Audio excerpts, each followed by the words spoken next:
The following program, The Russ Belville Show, is intended for responsible adults only.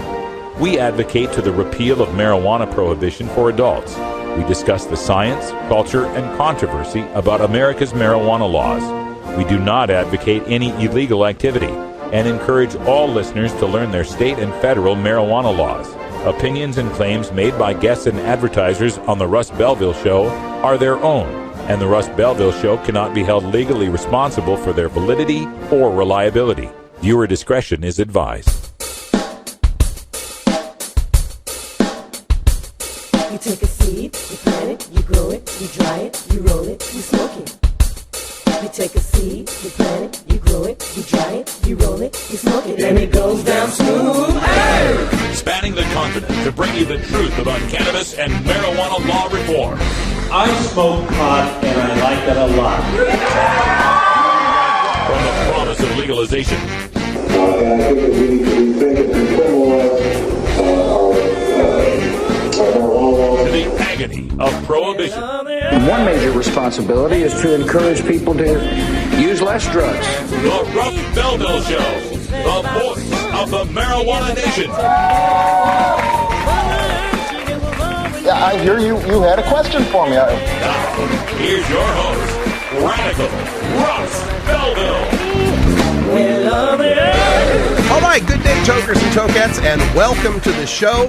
It is Wednesday, April 24th, 2013, and it's got to be 420 somewhere in the world. I'm so glad you could join us today for today's show. All sorts of news we've got to get to. Most importantly, breaking news out of my home state of Idaho. The children of 3 of Idaho's top marijuana activists have been seized by Child Protective Services, and we are going to try to help them out. If you can help donate money, we're going to talk about that in Behind the Headlines. This is going to affect Compassionate Idaho, the medical marijuana initiative, Idaho Normal, and Idaho Moms for Marijuana. So at the end of the show, in the Radical Rant, we're going to get Lindsay Reinhart from Compassionate Idaho, the chief petitioner for Idaho's medical marijuana, and Sarah Frank, the founder of Moms for Marijuana International, on the phone. We'll talk to them, get the latest updates. In Behind the Headlines, I'll tell you what went down. Also on today's show, it's Wednesday, so we visit with Dr. Mitch Earlywine in our Cannabis Q&A segment. So if you've got any questions on cannabis science, history, culture, or health, please just give us a ring or get into our chat room at Ustream, and you can ask your live questions of one of America's top marijuana researchers. Also on today's show, it's Irie Wednesday, so we'll have Brian the Red joining us to bring us some music of the Irie variety. Today's song comes to us from the Rasta Farmers. It's called Celebrate Jaw.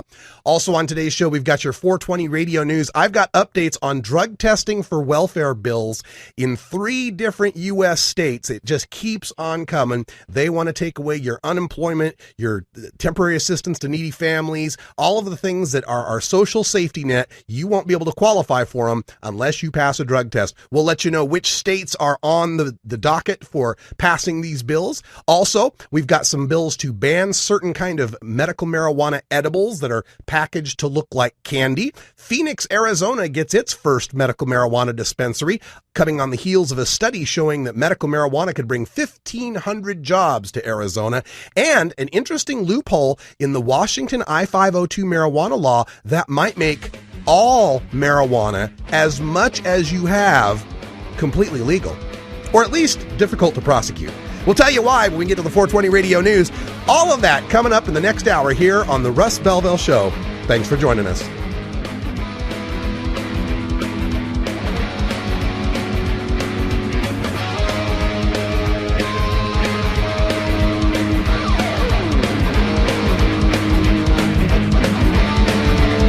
We'll be right back after these messages from our 420 friendly sponsors.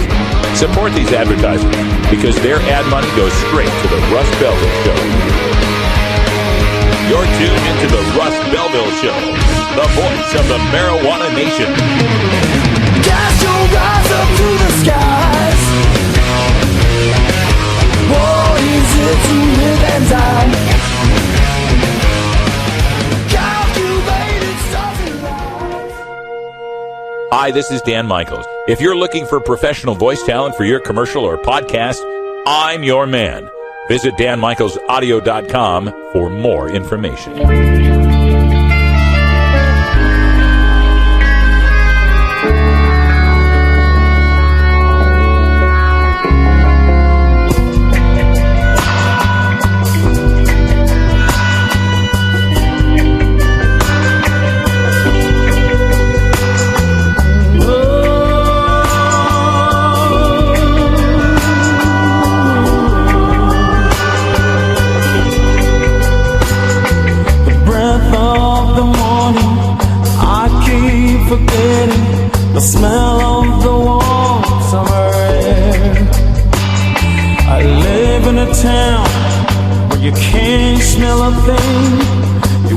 your feet for cracks in the pavement.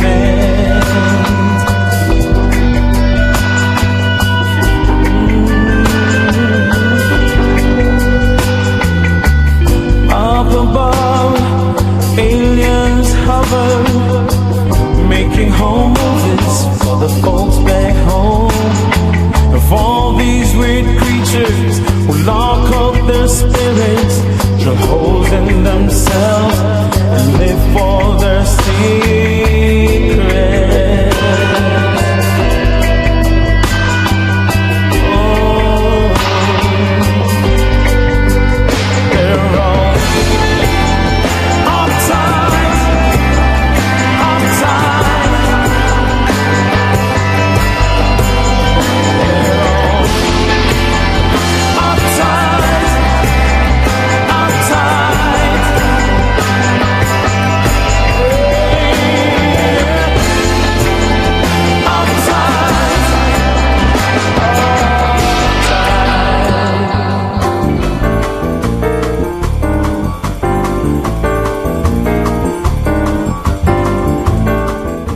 This is your 420 radio news for Wednesday, April 24th, 2013. I'm Russ Belville.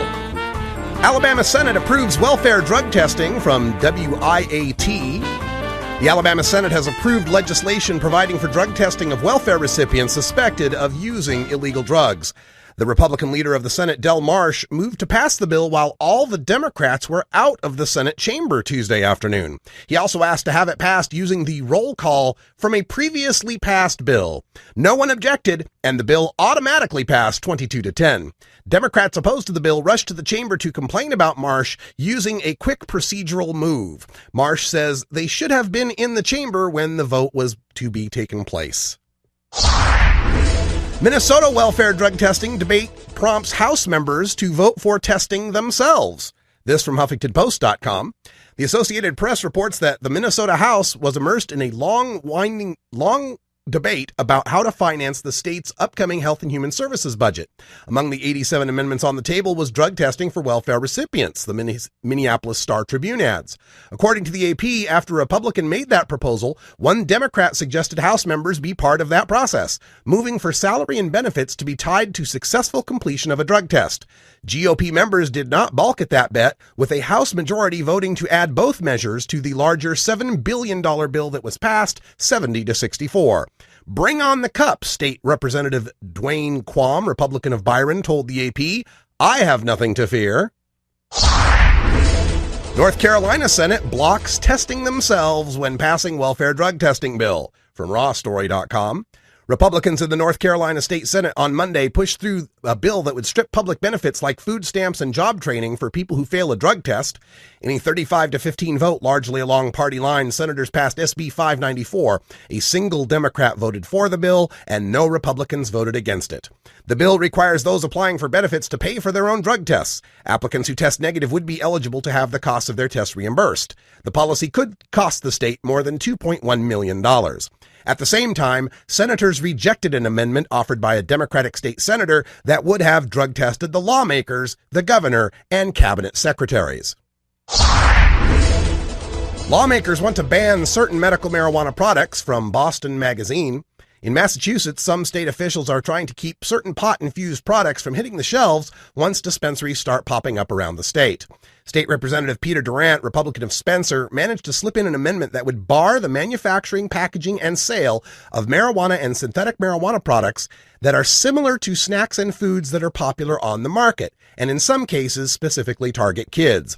During a presentation at the budgetary hearing, Durant used posters of products like Pot Tarts and Munchie Ways that push the products to the consumers.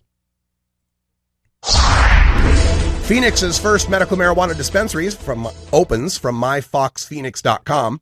The first licensed medical marijuana dispensary in Phoenix will serve its first customers on Wednesday. Bloom Sky Train had originally planned to begin serving customers on Saturday, but a computer server run by Arizona's Department of Health Services was down, and they were unable to sell anything.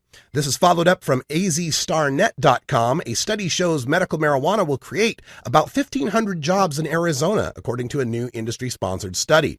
Tim Hogan, an ASU research associate who authored the study, used information from Oregon's established medical marijuana industry to estimate the size of Arizona's fledgling market. Hogan found that the industry had the potential to create not only 1,500 direct jobs for marijuana growers and dispensary employees, but also up to 5,000 indirect jobs at places like grocery stores. Arizona has approximately 38,000 medical marijuana cardholders and has allowed 126 dispensaries, a percentage of the state's operating pharmacies. Only a handful are open now. Legal marijuana law jeopardizes all pot prosecutions from Como News. Prosecutors and crime lab scientists say a little-noticed provision in Washington's new law legalizing recreational marijuana has jeopardized their ability to go after any pot crimes at all, and they're calling for an immediate fix in the legislature. Part of the problem is from the law meant to distinguish marijuana from industrial hemp, which is grown from its fiber. The law defines marijuana as having more than 0.3% of THC. Scientists with the state crime lab say often even potent marijuana can have less than 0.3% THC. It's only when it's heated or burned that another compound, THC acid, turns into delta-9 THC and the pot achieves its full potency. This has been your 420 Radio News for Wednesday, April 24th, 2013. I'm Russ Belville. When we come back, we go behind the headlines for breaking news from Idaho, where the children of 3 of Idaho's top marijuana activists have been seized by Child Protective Services. They're raising money for their legal expenses. We'll tell you all about it when we come back.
Let's remix it.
Welcome back. Time for us to go behind the headlines. And in today's headlines, it's actually quite personal to me because these are friends of mine that are now being harassed, attacked for political reasons here in the state of Idaho, my home state. Idaho police have raided the home of Idaho's top marijuana activists and seized their children. What had happened is this involved Lindsay Reinhardt, who is the chief petitioner for Compassionate Idaho. That's Idaho's medical marijuana initiative, Compassionate Idaho. And she's been very prominent on the news there in the Gem State. And, you know, people know who she is and that she's all about the medical marijuana petition.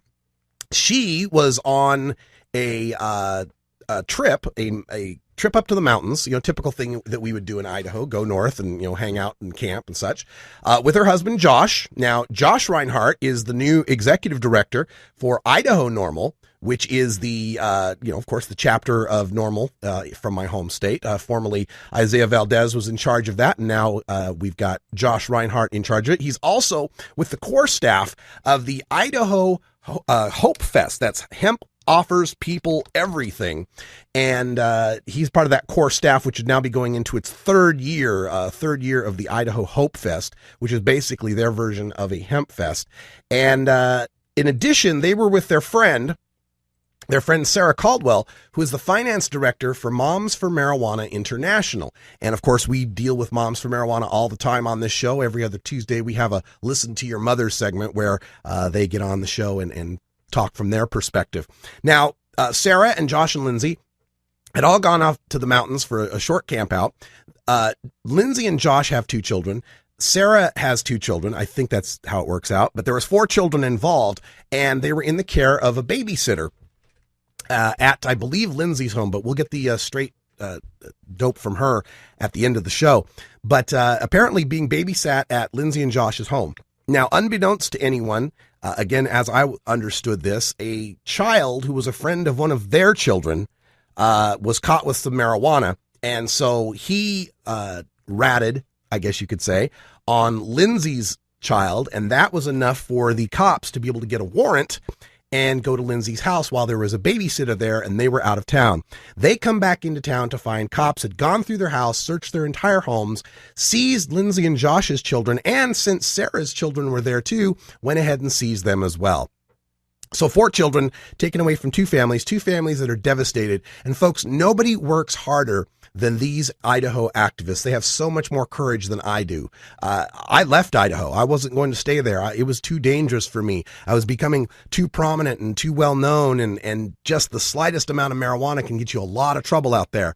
And I'm a guy with no kids and no family and nothing really tying me down. These are folks that believe in the movement so much and believe in what they're doing so much, they're donating so much of their time and their energy and taking this risk, and now that risk has come to fruition. Now they are facing not only losing their kids in this situation, but dealing with all of the legal hassle that is going to take place from this point on, and possible marijuana charges as well that could lead them into criminal court. So please, I know I ask for money all the time. It's public radio. That's what we do.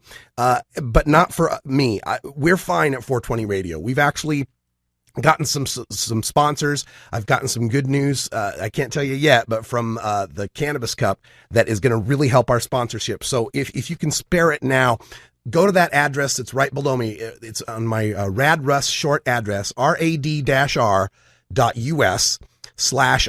Fund. And you got to capitalize the I in Idaho and the F in fund. So Idaho Fund. Take that.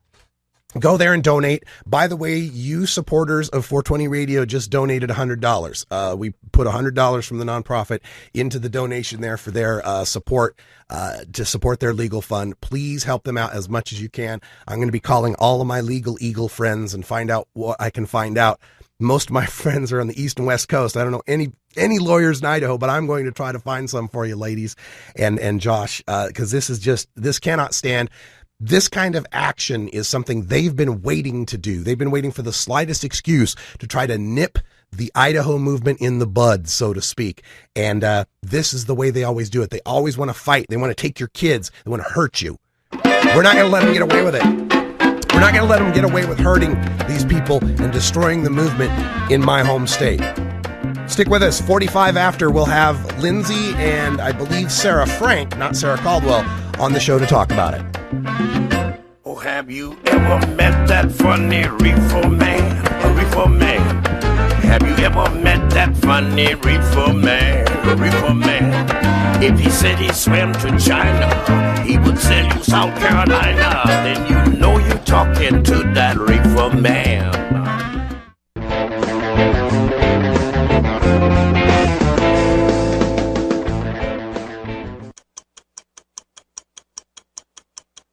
Where is he? Don't worry, he's gonna be here. Where is he?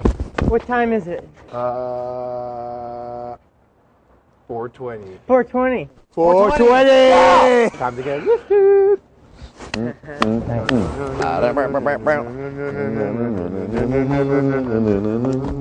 Ah, God. My bones hurt from not smoking. 4:20 is when we smoke. God, I love 4:20. It's my favorite 3-digit number. Do you guys think anyone else knows about 420? What do you mean? It's our thing. You know, we are always saying it, you know. Yeah. That's because we are always smoking at 420, you know. Do you think anyone else has caught on by now? Why would anyone give a rat's dick about when we light up? Actually, I may have told somebody. What? How could you? That's our thing, dude. Our thing. Not somebody else's thing. Who did you tell? Just my older brother. That's not that bad. That's not that bad. And the Grateful Dead. You told the Grateful Dead about 420? Who? Uh-huh. The greatest rock band of our generation. You told them about our secret smoking ritual? It's not that bad, okay? The Grateful Dead, like, I've never heard of them, so it's not like the whole world knows, you know? It's not going to turn into a big holiday. Actually... You got to be shitting me! The hell is wrong with you? Listen, relax, okay? It's not that bad. In fact, imagine your name in lights. The Waldos. 420. The holiday. You know what? I can't wait till we are famous people. Hey, where does 420 even come from? It's Hitler's birthday.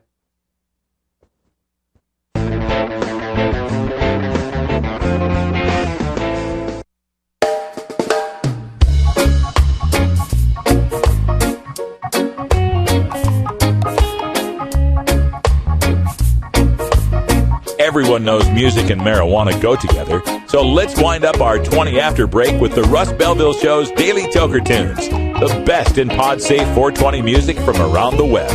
Today is Irie Wednesday, featuring reggae, ska, and other world music genres. You can get downloads and more information about all our Daily Toker Tunes by visiting music.radicalruss.com. Now, sit back and enjoy your Daily Toker Tunes.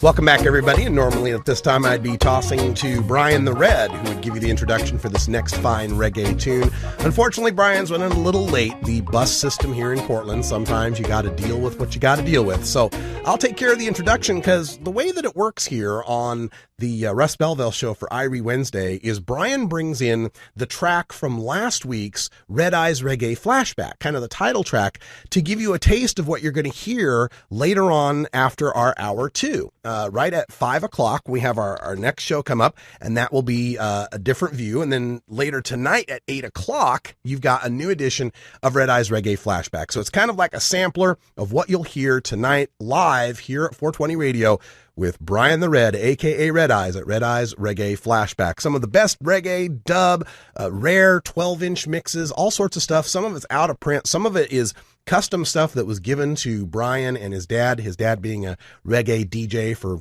years and years here in the Portland area. So today's tune that we have was the title track from last week's episode of Red Eyes Reggae Flashback. You can go to redeyereggae.com, and that's Red Eyes with a Z, redeyereggae.com, if you want to catch any of the back episodes. There's 20 some odd episodes now, hour long each, of great reggae tracks, good stuff for smoking to. So here we go. Let's give it off to the Rasta Farmers with Celebrate Jah.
fun.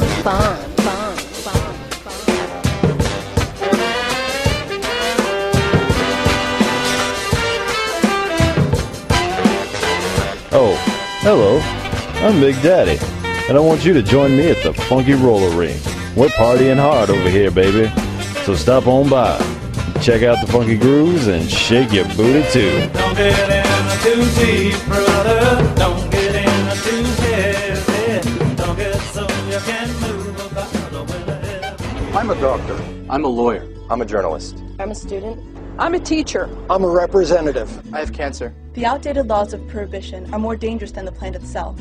I lost my scholarship. I was fired. 20 million arrests since 1965. This is getting ridiculous. Our prisons are overcrowded with non-violent offenders. We have the opportunity to change. This is costing our country billions of dollars.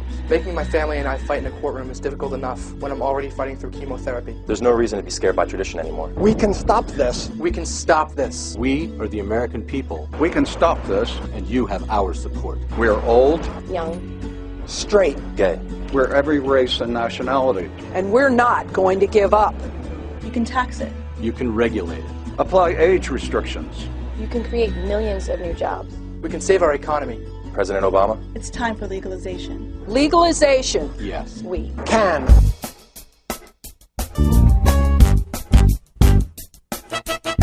It's time for the Russ Belville Show's Cannabis Q&A with Dr. Mitch Earlywine.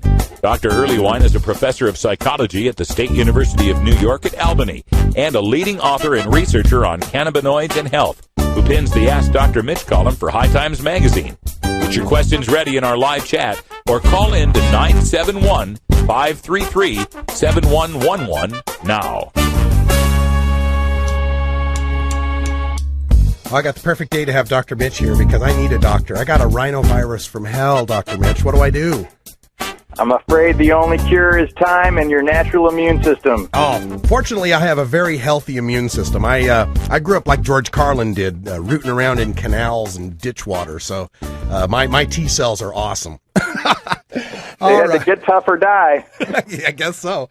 Well, we always start this segment out with Dr. Mitch letting us know the latest in cannabis science while you folks out there in the chat room get your questions ready. Let us know in the chat what you'd like the doctor to answer, and we'll bring it to him. Or you can call us live. The number's up on the screen, 971-533-7111. So, Dr. Mitch, what's new? Well, there's a new paper coming out in this journal, Comprehensive Psychiatry, called Cannabis Use and Cannabis Use Disorders Among Individuals with Mental Illness. This journal has kind of wronged us in the past, and I feel like we're in a situation where things are getting a little overstated. So some researchers out of Israel actually looked at some data from the U.S. and are affiliated with Canada. So this couldn't be more international than it possibly could be. Unfortunately, the publicity around it is saying that basically people who use cannabis or who have cannabis use disorders are 10 times more likely to have mental illness. In fact, when you look really closely and control for other substance abuse problems, there may be a 3 times factor for people being more likely to have mental illness, and it all looks like self-medication because it's all correlational. So I just want folks to be ready to defend our side when this happens. So anybody who's going to turn this into marijuana causes mental illness, that's really not the case. Lots and lots of mentally ill people smoke pot, but this is no evidence that pot causes mental illness. Right. And Christine Tatum is one of them who've jumped on this. I mean, with the news that we got out of Denver, we had the shooting, and then there was also with the Boston bombing suspects being called potheads, that some of these prohibitionists, some of these drug rehab people are jumping right on it saying, see, we need to ask more questions about the link between pot and psychosis. To me, I see 2 guys suspected of terrorism out of 2 million daily tokers as a literal 1 in a million chance. I couldn't have done the math better myself. It's so when they bring up this pot and psychosis thing, what's a quick way that our listeners, because this is going to get brought up in their conversations, what's the quick way they can debunk this that people will understand? Marijuana doesn't cause psychosis, but a lot of psychotic people do use pot. If you think about, if you were hearing voices or having disturbing thoughts, what might you do? You'd try to medicate one way or another. Here's an opportunity to use it without having to tell your doctor about these symptoms for fear you're going to end up in the mental hospital. and a chance to actually alleviate some of these, because we're finding with the high cannabidiol strains, this actually does decrease some of the magical ideation and psychotic symptoms.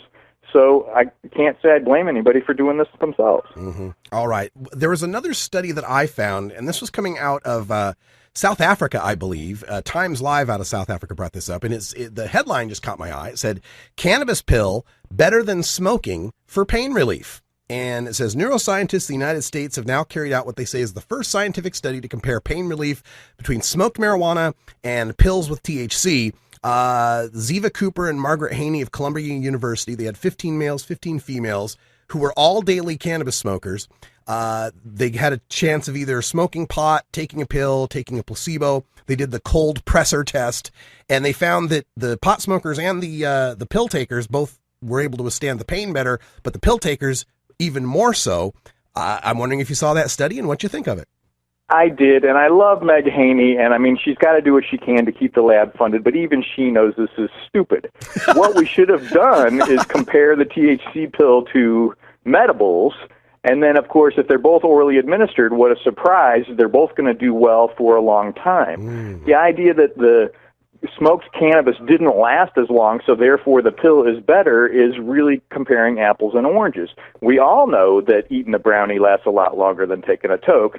This is really not news. Yeah, and they also made a note here in the report that this was of all daily cannabis smokers, so they didn't know how it would turn out with people who weren't daily cannabis smokers, and my thought was, well, probably the same. I gotta say, people who use cannabis every day are just like everybody else. Yeah, there we go. All right, so let's go to our chat room here at ustream.tv. You can also find it at 420radio.org. Just click on the chat link there by the player. And we've got all sorts of folks in the chat room here that are looking for answers to their questions. We've also got our phone line open at 971-533-7111. And one of the questions that we get quite often has to do with the emerging knowledge of CBD and how useful it may be, or it is, with respect to many of these medical conditions. Are there other new, well, maybe not new, but new attention to other cannabinoids for specific medical purposes that we haven't heard about? It's been unfortunate. There are at least 64 cannabinoids unique to the plant. Cannabinol is one that's been getting some attention, but again, it's not available easily for research, in part just because it's not clear exactly what it does.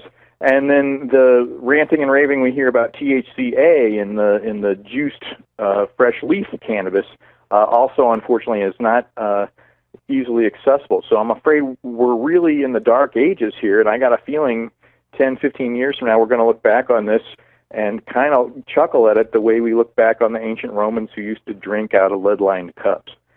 Yeah. Another issue that has come up quite a bit lately is the concentrates. And when I was at the High Times Cannabis Cup this last weekend, it was, probably 2-to-1, maybe 3-to-1 in seeing people using concentrates versus using flour. And what I really appreciated about the event this time is they had posted signs fairly prominently saying that, these are concentrated. They are more powerful. You need to sit down, have some water. If you're feeling lightheaded, let us know.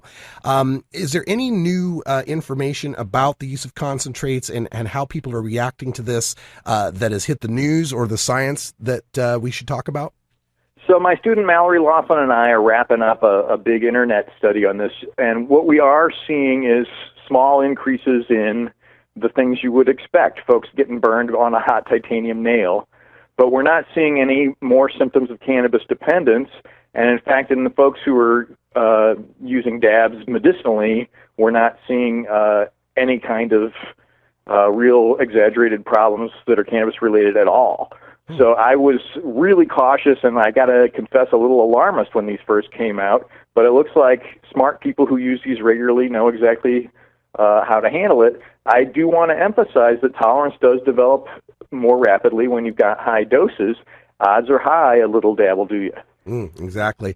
I find personally a little bit of a difference between smoking or vaporizing and using the dabs, and it seems like it feels like there's an oily coating in my throat somehow. The cough feels different. Is there any significant difference between the smoke we're getting or the vapor we're getting off of dabs and vapor from vaporizers? I mean, as we saw at the normal conference, there are some experts who are saying it really does depend on how these are made, and we've got some wonderful experts out there doing a superb job making sure this process is completely clean. But as in anything in an underground market, we also have some folks who are less experienced who may not be doing as good a job, and so there may be residues from some of the process that we really just don't know enough about. All right, we have a question from our chat room, and this is an interesting one. Lively Libra asks, my hot flashes all but ceased last weekend in Denver. The only difference is I did dabs there. Coincidence or not? I never want to generalize from a single case, but this is the third person who's mentioned this exact phenomenon. So I feel like there's enough here to start doing some investigation. I'm going to see if I can get the Summer Ethics Board to let me have approval. I know it sounds weird, but if you saw an ad on Craigslist that said, hey, are your hot flashes better after you use cannabis, please go ahead and click on the link. Well, that will be a fun study to get involved in. Maybe we can get Libra in on that study. When we're talking about this, of course, folks, if you don't know, hot flashes, part of menopause. Let's speculate a little bit here. If this is happening, I mean, what is the hypothesis? Is it how we have our endocannabinoid system and it has to do with homeostasis, and when women are going through menopause, that's the issue? I mean, what's going on there?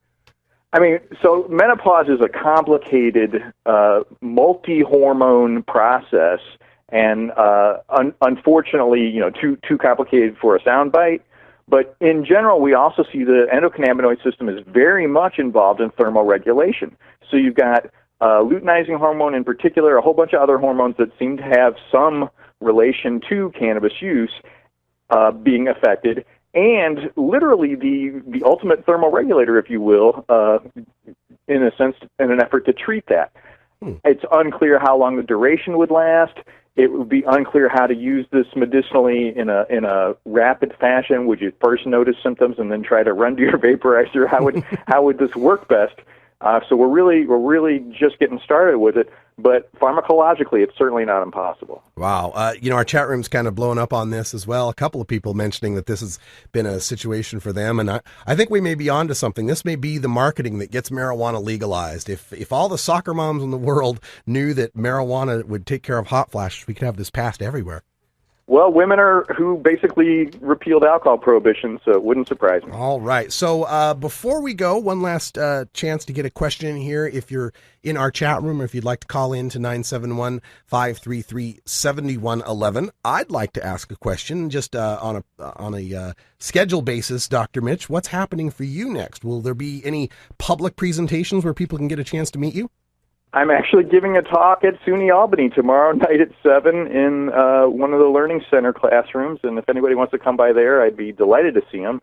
And then I've got some things scheduled downstate probably in late July, so I'll keep everybody posted for that as well. All right. Looking forward to it. Dr. Mitch Earlywine, member of the Normal Board of Directors and one of America's leading researchers on cannabis science, culture, history, and health. You can email him directly at 420research@gmail.com or visit our 420radio.org contact form and do the same. We'll talk to you next week, Dr. Mitch. Thanks for helping us out.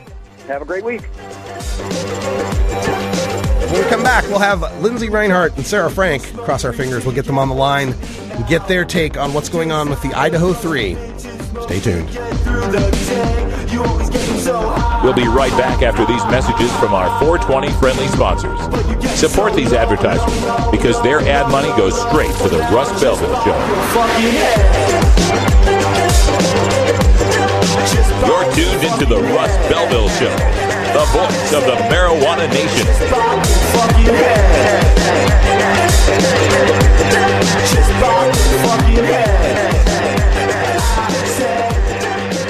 NORMAL stands for responsible adult cannabis use.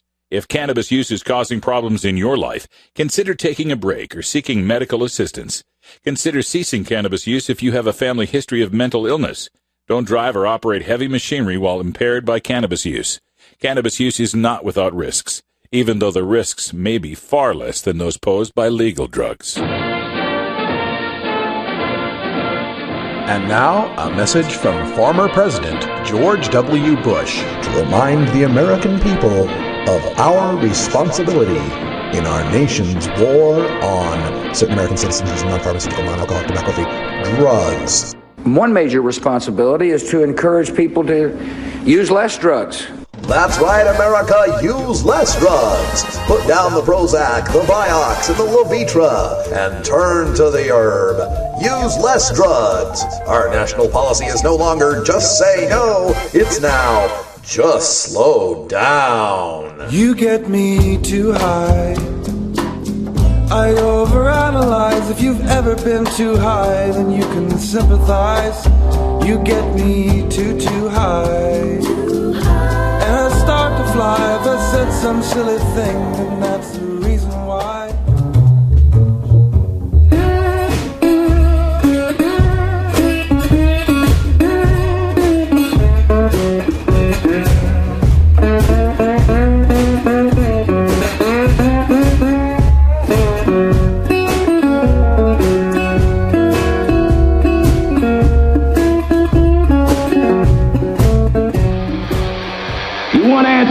I'm as mad as hell, and I'm not going to take this anymore. You want answers? You have offended my family. I think I'm entitled. You want answers? I want the truth. And you have offended a Shaolin temple. You can't handle the truth. Surely you can't be serious. I am serious. And don't call me Shirley. Radical Rant. Welcome back, everybody, and we're going to continue on with the story that we broke in Behind the Headlines today of what I'm now calling the Idaho 3, because all political prisoners deserve a very clever and catchy nickname. The Idaho 3 are the Idaho activists who are now being persecuted, and joining us by telephone we have Sarah Frank from Moms for Marijuana and Lindsay Reinhart from Compassionate Idaho. Ladies, thanks for joining us on short notice. Thank you, Russ. Thank you for having me. Let's start with Lindsay. Lindsay, I briefly told the story of what was going on, but I want to hear it straight from you as to what happened. Just fill us in on how we got to this point where your kids have been taken. I was out of town, and there was an incident that they said that my child did something that he didn't. It brought the cops to my house. They said that they wanted to do a well child check. I was out, like I said, I was out of town. Idaho was full of mountains. I was actually enjoying them. God forbid. And the babysitter, she didn't know, and she went ahead and let him in. And they walked through my house. They saw some things that they didn't like. They stayed here for about 4.5 hours while they held my children separate from my babysitter. While they raided my house, they took my children into state protective custody. There was a foster parent. I'm trying to work with the state to get my children back. But I haven't been charged yet. I don't know when it will be. Lindsay, the piece of paper in my house, I've got 4 pages that are pretty scary looking. Yeah. And I'm a freaking patient. The warrant says trafficking. I'm not. We know, Lindsay. Lindsay, take a breath. Take a breath. Let me talk to Sarah for a moment. I don't want you to get too upset, and I know how upset this must make you. Sarah, can you give us a little fill in as well? If I'm understanding correctly, this well child check sounds like a knock and talk. Did they have any sort of warrant in this? Well, it sounds like this started at an elementary school, and it had to do with the children involved. And the police held the children at the school for 7 hours before bringing them to the house, in which the babysitter let them in. There was no warrant to begin with. I should interject. The police did not hold my child for 7 hours. The school held my child for 7 hours. And I don't know what exactly the police involvement was as far as actually holding him themselves. I don't have all of the details. My lawyer has told me to not talk to them without him present. So it's been hard for me to get all of the details. I'll have a lot more information tomorrow. But for now, I know that they took my child out of the rest of the population of the school, and they did hold him in the office for the entire day. And they did not contact a single emergency contact on the form. I have a voicemail, maybe, I think I only have one, and it says that they were contacting me about a behavior issue. But they didn't call my ex-husband, who is legally my son's biological father, who has every right to go to the school and pick him up, and they never called him either. So, and as every parent knows, in an elementary school, they have what they call resource officers. There are armed police officers walking the halls of our elementary schools, making sure that they are there when they are needed. And my assumption is that that's what happened, is that the resource officer got involved. It was the resource officer or someone involved with him who went to the house afterwards. So we have the police show up. You and your husband and Sarah, you're out of town. You're in, out in the mountains. The cops show up to basically do what they call a well child check. The babysitter's there, and this kind of illustrates something that those of us in the cannabis community need to be very, very diligent about, is, training our babysitters and having them understand what we're involved with and what's going on so they can react properly. But, this is nothing that, an average babysitter is going to know how to deal with, is it? Exactly. I thought that she knew. I'm sorry. I'm really trying to keep it together here. That's okay. These are my kids. She's an older gal. She's gone through her own rodeos. I thought she knew the rules. I thought, we discussed it briefly, don't let anybody in without a warrant, that kind of crap, the stuff that you talk about, but it wasn't, they scared her. I've been talking to my neighbor. My neighbor watched the cop get right into the babysitter's face. They intimidated her. They did what cops do. And I feel responsible because I feel that I should have educated her more. But at the same time, she's human. I'm not mad at her. Cops can be intimidating. Don't let cops intimidate you. You make them get a warrant. And, when you're under that kind of pressure and you're at somebody else's house and it's somebody else's kids, they threatened her because, cops can lie to you. So they told her that if she didn't let them in to do the well check, they would just arrest her, and then they would go and they would arrest the children as well. Oh my! This is just we can't. It's all about intimidation, and that's what they use to get into these homes. Whether you know your rights, whether you're invoking your rights, they know how to work past that, and they know how to get into your home. And it's important to know verbatim your 4th and 5th and 6th Amendment rights, to not allow them into your home, to not even talk to them without an attorney present. Yeah, and this is what happens. And how much of this do you think? Do you think this is just accidental circumstance, or is there political motivation behind this? I definitely think there's political motivation behind it. Everybody knows who Lindsay is. Lindsay? Yeah, there are some awfully strange allegations that I don't want to get into right now due to the case, and because it is to protect my child, that I'm not going to discuss them. But really, the allegations that have been made are downright ludicrous. Just outrageous. And as soon as I can talk about them, I will. Okay. Well, I can't yet. But they they know who I am. They know what I'm trying to do. And every time we move forward with our petition, every time we win over the city council, every time we match an editorial for editorial, every time there's a deadline for a petition, there's an SCR saying they don't want marijuana in Idaho. My child is claiming innocence. He's extremely well educated in cannabis and in medicine. That kid is smart. There's no way. There's just no way. Yeah. And I'm so mad. I don't even have the words for it. I'm so mad.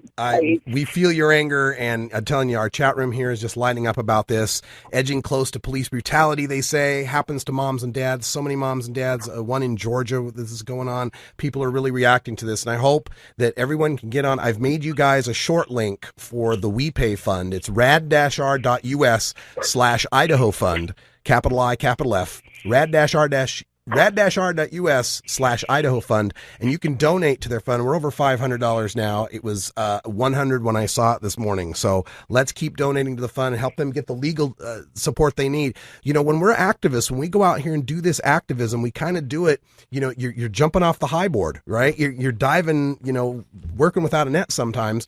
And the only net we have is the goodwill and compassion of our fellow activists and our fellow cannabis consumers to help us out. So please give to this and help them out, because we're setting precedent. We're calling them the Idaho 3 here at 420 Radio, and I'm calling on all stoners to boycott Idaho potatoes until we get these kids back. I don't know what else to do. Boycott Idaho potatoes. You know, it's not just us three. You know, I mean, there's me, my husband's the executive director of Idaho Normal. He was with me. Mm-hmm. And then there's Sarah Caldwell. She's the other half of Compassionate Idaho. Mm-hmm. So it's not just us three. There's so many people I hear from all the time that have had their kids removed in our state because of cannabis and only cannabis, which is exactly what has happened in my house. Mm-hmm. And it happens in medical states even. Child for having cannabis, and it's not dangerous. So I'm so mad. Like, I'm being painted as a criminal, and I'm not one. You are not. And I need help. We need help big time. Like, I have fled for Idaho for help for 2 years. Ever since I found out that there was a movement in Idaho, I dove in head first. And I need help. I've been asking for help for Compassionate Idaho. Medical marijuana is ready to happen in Idaho. Idaho residents are not going to be okay with this. Idaho residents are not okay with this. And it's a situation where we ask for help with Compassionate Idaho because we need to change the medical marijuana laws, and people know that. And then something like this happens, and they're going to go after the chief petitioner that's trying to change the medical marijuana laws. You know, they drug my children into it, which I don't know. I was trying to do what was right. And she's doing exactly what is right. And the biggest thing is that children are often removed from homes of medical patients and recreational users because of the misinformation that surrounds cannabis that has been ingrained within these departments. The most tragic thought about these situations is that these children are being thrown into homes of strangers, people they don't know, away from everyone and everything they have ever known, and all because of these outdated laws that claim cannabis is harmful. With CPS and the department, its immediate harm is required to remove a child from a home. And when those authorities take their children, they suppose that it's in the best interest of the children, and it's education that is needed to change that, because the science and toxicology of cannabis has proven to us all that it is not harmful. Right. And it is more detrimental to these children to disrupt their lives by ripping them from the only family they know and forcing them to live amongst strangers, and then go through court hearings hearings and only visitations with your parents that you can't even go home with at the end. Yeah. I mean, what really is in the best interest of these children? Let's keep it's talking definitely about not that. being removed from marijuana use. I agree. Let's keep talking about that. Sarah and Lindsay, please stay on the line if you can. We got a break here at the top of the hour. We'll come back. Toker Talk Radio, Hour 2. Call in if you've got questions or just want to give thanks and support. We'll be right back. Hey, until next time, take care of each other, Tokers. This is the Russ Belville Show. The Russ Belville Show is blogging and podcasting daily at radicalruss.com. You take a seed, you plant it, you grow it, you dry it, you roll it, you smoke it. You take a seed, you plant it, you grow it, you dry it, you roll it, you smoke it. You take a seed, you plant it, you grow it, you dry it, you roll it, you smoke it, and it goes down.